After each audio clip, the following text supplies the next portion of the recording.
Bonjour. Aujourd'hui, dans ce vidéo, on va présenter l'édition pilotée de Synergy Plus. Une édition enrichie par des fonctions de taille permettant l'auditeur de bien et de mieux analyser la situation financière de la société auditée. Ce sont des fonctions qui vont permettre de donner un travail qui se distingue par les graphiques et les visuels qu'on va les voir et qui sont en réalité générés d'une façon automatique par notre logiciel. On va commencer par la partie cohérence de système où on va trouver les fonctions de départ ou les fonctions qu'on va lancer directement après avoir fait l'importation des données. En fait, le test numéro 1, 2, 3 et 4 et 5, ce sont des tests qu'on trouve déjà dans la version 6, tels que le rapprochement des soldes entre balance et grand livre, ainsi pour balance tiers et grand livre tiers. Je vais aller directement test numéro 6, c'est test des équilibres des journaux. Donc, c'est un test qui va vérifier que chaque journal par mois est clôturé d'une manière équilibrée. Ensuite, test numéro 7, c'est un test qui concerne l'équilibre des écritures comptables. Donc, vous remarquez qu'on a passé du général équilibre du journal vers équilibre des écritures comptables. Ça veut dire quoi, un équilibre des écritures comptables? Donc, le logiciel va se concerner écriture par écriture. Est-ce qu'elle est équilibrée ou non? Ici, lorsqu'on dit une écriture équilibrée, c'est-à-dire une écriture a le même journal, le même numéro de pièce et le même date. D'accord? Les trois conditions. Dans notre exemple, ici, la première chose, donc le journal ouverture ou journal RAN, que je l'ai nommé ici, je peux l'éliminer car je peux admettre qu'elle ne respecte pas les trois conditions que je viens de les dire. Mais pour les autres journaux, donc je vois où le solde est différent de 0, c'est une écriture non équilibrée. D'accord? Si vous voulez, je vais prendre un exemple. Donc ici, dans l'écriture numéro 2, dans le journal Immobilisation du 9-11, j'observe qu'il y a un déséquilibre ou une information m'a dit qu'il y a un déséquilibre quelque part ici. Donc je vais l'appeler, je vais rechercher toute l'écriture. Donc je peux tout simplement faire un appel du journal, donc journal IMO pour le mois novembre. Donc date écrite. Donc je vais appeler tout le journal 11, 20, 21 jusqu'à 30, 11, 20, 21. Donc je vais avoir, voilà. Donc, elle a dit que c'est l'écriture numéro 2. Exactement. Donc, je vois l'écriture numéro 2. L'écriture numéro 2, voilà. Donc, ça, c'est toute l'écriture, sauf que la quatrième ligne présente un numéro de pièces différent des autres. D'accord? Voilà.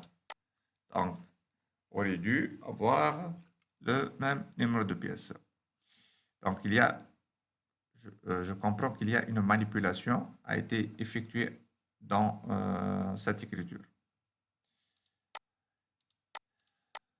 Ensuite, donc ce sont On a vu, ce sont la liste des écritures non équilibrées.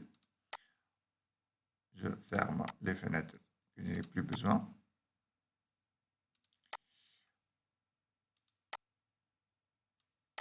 Voilà, le test, on a fini avec le test. Je vais aérer l'écran. Voilà, ensuite, les trois autres tests, 8, 9, 10, sont des requêtes actions. Donc, les tests où il y a des étoiles rouges, donc ce sont des requêtes actions. Ça veut dire quoi? Donc ici, lorsque je vais cliquer sur ces tests, en fait, un traitement en arrière-plan, que je ne vais pas le voir, est fait uniquement pour que le logiciel va me préparer des étapes par la suite, hein, tels que tests d'homogénéisation de plan comptable. Ça se sert en cas où j'ai quelques comptes ayant le même numéro de compte, mais avec des libellés différents. Donc ici, pour ne pas avoir au niveau des leads ou des sections, des comptes en redondance. Hein. Je lance ce correctif si vous voulez.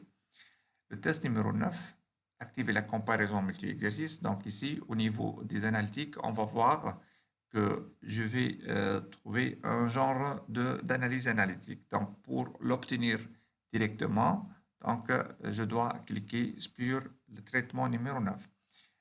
Activer la liaison avec les comptes tiers, c'est la même chose. Donc, le logiciel va faire la jointure entre le traitement ou la jointure entre les comptes tiers avec les comptes généraux lorsqu'on va attaquer la partie des tiers. Enfin, le test numéro 11 et 12, ce sont des tests où je vais où je vais vérifier que les écritures comptables que je l'ai proposées pour mon client ont été bien saisies dans les comptes appropriés. Donc, au lieu de vérifier manuellement ou à travers le fichier Excel que la passation est faite dans les bons comptes, donc directement, je peux vérifier ça automatiquement. Bon, ça, c'est pour le volet cohérence système. Donc, ce sont quelques fonctions très importantes que vous les trouvez dans l'édition pilotée. Ensuite, au niveau de la plateforme, réaliser l'audit. Donc, quad 9, donc vous voyez qu'il y a quelques modifications dans l'ergonomie ou quelques modifications dans la présentation. L'onglet général, on a donné plus d'esthétique dans la présentation du formulaire. Voilà. Bon. Donc, les trois premiers carreaux concernent la section. Donc, ce sont des informations générales. Solde de l'exercice N comparé à N-1 avec la variation qui s'affiche. Ensuite, ce sont des informations qui concernent le contrôle interne.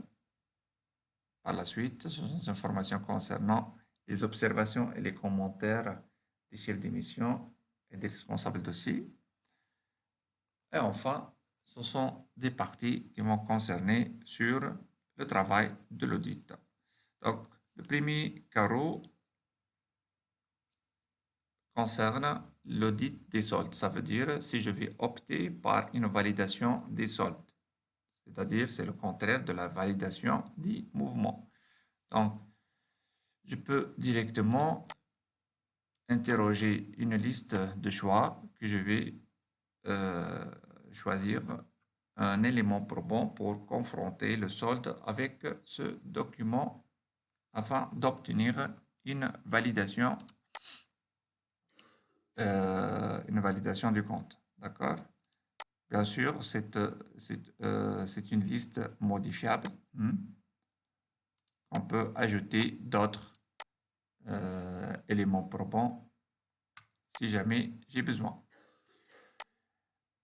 Ensuite, vous trouvez une icône Access où j'obtiens le compte à auditer mais d'une présentation autre que je la vois ici.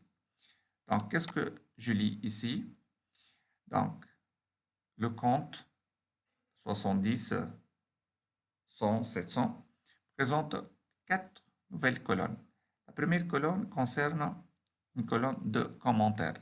Ça veut dire si j'ai besoin en tant qu'auditeur de mettre un commentaire sur la ligne, il suffit de faire un clic et un petit pop-up va apparaître. Donc, je vais mentionner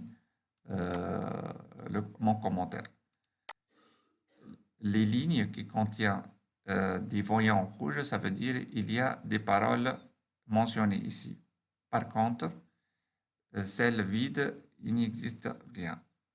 Par la suite, la colonne échantillon. Donc, ce sont des couleurs à carreaux jaunes. Ça veut dire ce sont des mouvements retenus lors du lancement du processus d'échantillonnage. Donc, en fait, c'est automatiquement coloré. Et on voit ici comment les parties sont bien croisées et sont bien bouclées. Donc, une fois on a terminé le processus d'échantillonnage, automatiquement les lignes ont été sélectionnées et l'auditeur elle va se concentrer sur ces lignes. Et les 3 autres colonnes, ça dédié pour le pointage ou la vérification avec les pièces justificatives. Mais en fait, je dois, entre autres, activer le programme de travail, c'est-à-dire je vais afficher la liste de mon programme de travail. Donc, je vais revenir sur réaliser l'audit, mon programme de travail. Donc, programme de travail avec légende. Je vais cliquer sur le bouton et je vais obtenir mon programme de travail que je peux filtrer par assertion. Parce que je laisse l'assertion vide, tout le programme de travail va apparaître. Par contre, si je vais sélectionner la catégorie, par exemple, l'assertion exhaustivité, je vais filtrer sur les tests de nature exhaustivité. Je vais réduire ma fenêtre pour pouvoir bien exploiter mon espace. Voilà. Donc ici, par exemple, je vais activer la ligne de mon 980 et je vais, par exemple, ici, rapprocher le facteur de mon de livraison. Je vais cliquer. Vous observez que la colonne pointage 1 a pris la couleur bleue. C'est le même couleur avec lequel j'ai vérifié. D'accord? Donc ici, vous observez qu'il y a vraiment une liaison entre le programme de travail et les comptes à auditer. Ici, il va me permettre par la suite, lorsqu'on va activer les rapports de revue, de faire une statistique, c'est le taux de couverture ou statistique sur le taux d'investigation qu'on a appliqué. Je peux ajouter un deuxième test sur la même ligne. Donc ici, sélectionner dans le journal des ventes les 2 derniers mois de l'exercice de les avoirs, et ainsi de suite. D'accord? Donc, par ligne, je peux avoir jusqu'à 3 vérifications, ainsi de suite. D'accord? Je peux ajouter un commentaire, cette ligne, par exemple, une facture non signée. Voilà. Vous voyez qu'un commentaire rouge va apparaître. Voilà, donc c'est pour le traitement, la validation et le traitement. Le processus ou la technique de validation sur Excel, elle demeure existante, hein. Donc, je peux aller dans un environnement Excel et je vais trouver les comptes répartis, ainsi de suite, comme vous le connaissez dans la version 6. La même chose pour l'activation des écritures comptables. Donc, j'ai la possibilité de visualiser directement les écritures comptables. Aussi, si j'ai besoin de faire un coup d'œil sur l'analyse analytique. Par contre, donc, je vais obtenir une présentation graphique avec des statistiques comparatives année par année. Donc, ici, c'est l'analyse analytique annuelle, hein. Donc, il me présente la physionomie du compte, comment son évolution est effectuée au cours des années avec une courbe de tendance.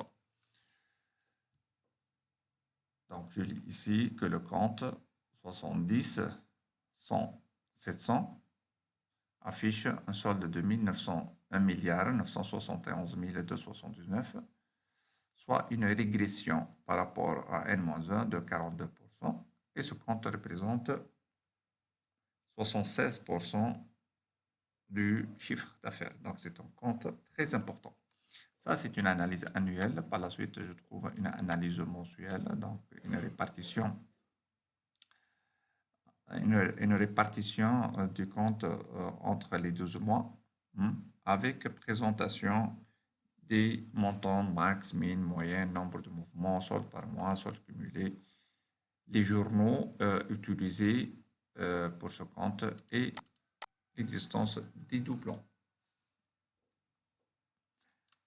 Par la suite, c'est une analyse combinée ou analyse croisée, donc la répartition de comptes par mois et par année. Donc, c'est une matrice qui a fait la conjonction entre l'analyse annuelle et l'analyse mensuelle. C'est une analyse importante dans laquelle je peux voir le changement, à quel mois est effectué exactement. Donc, exemple, dans le mois d'avril, je vois la variation très importante entre 2018, elle a fait 25 000 uniquement.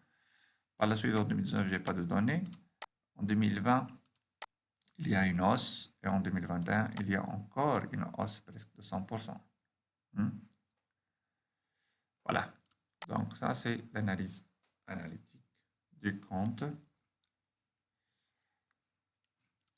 Je passe par la suite. Normalement, il n'y a pas autre chose de très importante. Ensuite, je passe par la suite au niveau des contrôles fiscal et social. Donc, le contrôle fiscal et social, on va trouver quelques tests qu'on a nommés contrôle avancé. Donc, le test numéro 1, c'est la fréquence d'utilisation de compte. Ça veut dire j'ai un état qui va m'informer que chaque compte sa fréquence d'utilisation par journal. L'objectif de ce compte, c'est de détecter les comptes ou les écritures louches, les écritures où j'ai passé d'une manière ponctuelle. D'accord? Donc, il nécessite une vérification spécifique, telle que, par exemple, j'observe que j'ai un compte 409 a été utilisé une seule fois dans le journal OD. Donc, normalement, je vais l'observer directement, je vais l'auditer directement, car elle sort du normal ou des comptes répétitifs. Donc ça, le contrôle numéro 1. Contrôle numéro 2, conformité entre journal et compte. L'objectif de ce compte, conformité, c'est de mesurer ou de vérifier le degré d'organisation de la comptabilité. Donc, je vois ici un échiquier, une matrice. qui fait la combinaison entre les comptes et où je les trouve dans les journaux. Voilà. Et ça, c'est tous les journaux utilisés ou tous les journaux du système. Lorsque je vais lire, par exemple, cette ligne, 412, donc il se trouve quatre fois, il se trouve dans 4 journaux. Il se trouve dans 4 journaux, donc c'est un compte de type client où je peux le trouver. Donc ici, je le trouve dans le journal banque. Oui, je peux considérer que ça est normal. Dans le compte report à nouveau, aussi, oui. Et je trouve dans 2 autres comptes. Dans un compte, ça ce qu'on appelle steg et steg R, steg recevoir. Voilà, donc je considère que ça c'est normal. Si je vais voir le compte de type charge, par exemple ici, compte de type charge, où je peux le trouver, donc il se trouve dans 3 journaux. Journal achat, ok, dans le journal banque, oui, et enfin dans un journal importation, ça, oui, c'est normal, d'accord. Par exemple, si je trouve dans le journal OD ou dans le journal vente, donc je vais considérer que ça est anormal et je vais le voir directement. Voilà, je continue donc avec le test numéro 3, écriture à plusieurs libellés, donc entre autres. On a revenu sur les écritures. L'écriture, généralement, on a dit qu'elle doit avoir le même journal, le même numéro, la même date. Aussi, et par la pratique, elle doit avoir le même libellé. Donc, les écritures ayant plus qu'un libellé, donc une seule écriture avec plus qu'un libellé, elle est retenue dans ce test qui peut présenter une anomalie ou quelque chose qui ne ça va pas. Comme j'ai dit, le RAN n'est pas très important, je peux l'éliminer. Donc, ce sont des écritures ayant des libellés différents. Par exemple, je vais choisir par exemple ça, cette écriture. Pourquoi A des libellés différents? Donc, je vais appeler cette ligne ou cette écriture. Donc, la banque, c'est PTK. Donc, le journal, PTK, PTK. Dans le mois du janvier, je peux choisir directement cette date. Je vais voir qu'est-ce qu'elle va me donner. Voilà. Le numéro 2, numéro 1, c'est numéro 1. Voilà. Ça, c'est l'écriture. Voilà. Donc, je vois que libellé, elle est modifiée d'une ligne à une autre. Normalement, je dois avoir un seul libellé. Ici, la société, chaque ligne a donné un libellé. Je peux interroger pourquoi ou est-ce que c'est une erreur ou c'est exprès. Voilà, donc c'est ligne.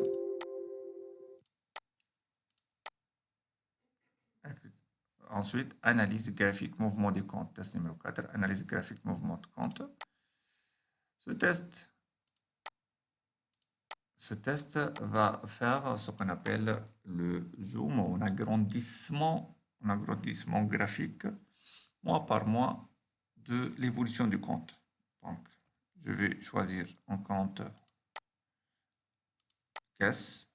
Je choisis, il est de nature, il est débiteur, donc c'est un compte débiteur pour faire les correctifs nécessaires. Et je vais lancer le traitement. Donc, qu'est-ce que je vais obtenir? Je vais obtenir une présentation graphique mensuelle de l'évolution du compte. Donc, vu que c'est un compte de casse, donc je dois normalement obtenir des mouvements positifs. Or, ici, je vois qu'il y a des creux au-dessous du solde 0, ce qui présente une anomalie ou quelque chose qui ne se va pas. D'accord? Voilà.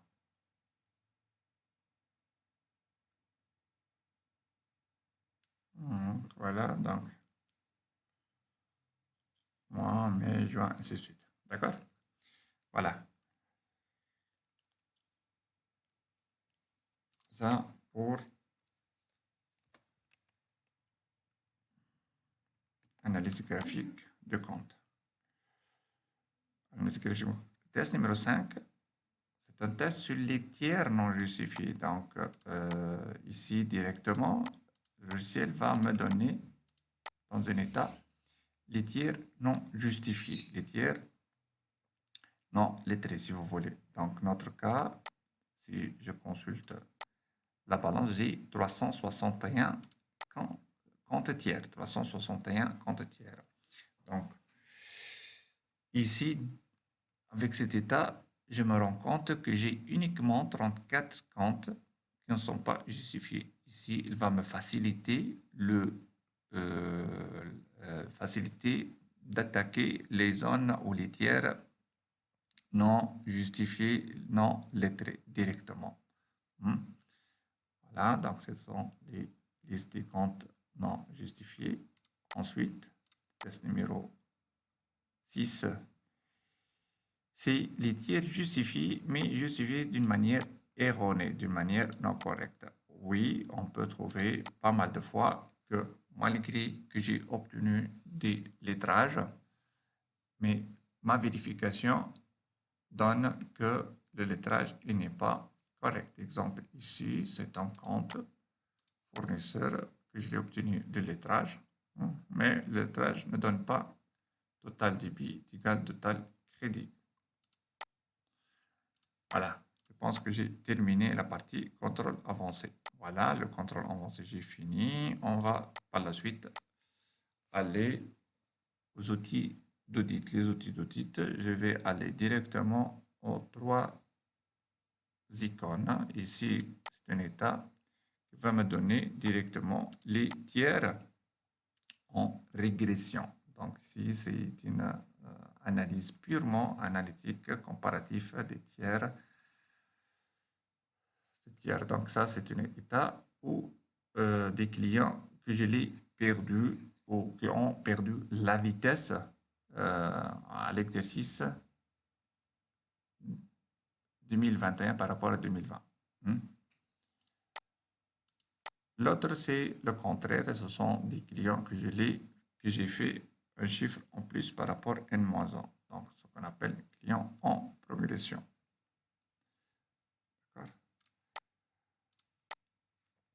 Ensuite, le test, ça, ce qu'on appelle le test de vraisemblance. Test de vraisemblance. Donc, ici, je vais voir comment, avec ce test, je vais auditer d'une façon très, très approfondie le compte tiers. Donc, ici, en fait, le compte tiers représente généralement dans un bilan la partie la plus importante. Avec le traitement automatique, traitement automatique qui va me le fournir Synergie Plus, je vais aller très très rapidement pour diagnostiquer les comptes tiers. Donc, le test de vraisemblance, qu'est-ce qu'il va me donner? Donc, je vais éliminer, je vais mentionner le journal ouverture et je vais choisir un tiers, par exemple. Je vais, ok, c'est ça. Je vais lancer le traitement. Voilà. Donc, le compte fournisseur, j'ai trois parties. La première partie, ce qu'on appelle la compte en contrepartie. Les comptes en contrepartie, à la suite, tableau sur la présentation ou la répartition des mouvements tout au long de l'année. Et ensuite, une présentation graphique de l'évolution du compte tiers. Comment se fait l'analyse? Donc, les comptes en contrepartie. Donc, le logiciel est là fait une extraction de toutes les comptes utilisés en contrepartie du compte tiers. Si vous voulez, ça c'est une l'écriture modèle utilisée tout au long de l'exercice en interrogeant le compte total. Donc, je vois que le compte général fournisseur divers a été utilisé au niveau 25 fois avec un total de 58 042 au niveau total débit et 54 868 au total crédit. Donc, c'est un compte fournisseur, donc il commence par 40. 58, ça veut dire que j'ai fait un règlement, total de règlement 58, donc on va le voir par la suite, en contrepartie de le compte trésorerie. Aussi, j'ai fait une TVA déductible de 6711. J'ai réglé le fournisseur de 58042. Voilà, 58042 que je l'ai vu ici.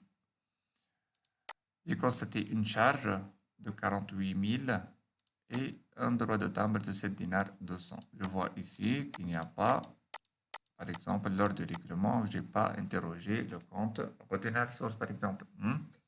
D'accord? Voilà. Donc, ce sont des comptes. C'est le compte modèle. C'est le compte modèle utilisé avec ce compte. Les journaux utilisés, donc ce sont 3 journaux. Le journal achat, le journal banque et le journal ouverture. Par la suite, donc la répartition du compte, donc les mouvements, débit, total mouvement crédit, le max par mois, le min, la moyenne et nombre de mouvements. D'accord? Et ici, l'analyse graphique de l'évolution du compte. On trouve ici 3 courbes, 3 évolutions. Donc, la couleur bleue désigne le mouvement débit. Mouvement débit, et donc il est fournisseur, donc ce sont le rythme de règlement. Donc, vous voyez que le règlement est en fait alternatif avec le courbe des achats. Donc, c'est un fournisseur qu'on le règle périodiquement à chaque facturation. Ce n'est pas le type de le type des fournisseurs, type de fournisseur où je peux accumuler un nombre de factures pour être payé. Donc, je peux observer ce rythme directement avec la présentation, cette présentation graphique. Et l'évolution du courbe en jaune représente le cumul, c'est-à-dire le solde du compte. Le solde de compte. Vous voyez que le solde d'évolution, il est presque rythmique. Voilà, on est arrivé à la fin de cette vidéo. Je vous remercie et à la prochaine. Au revoir.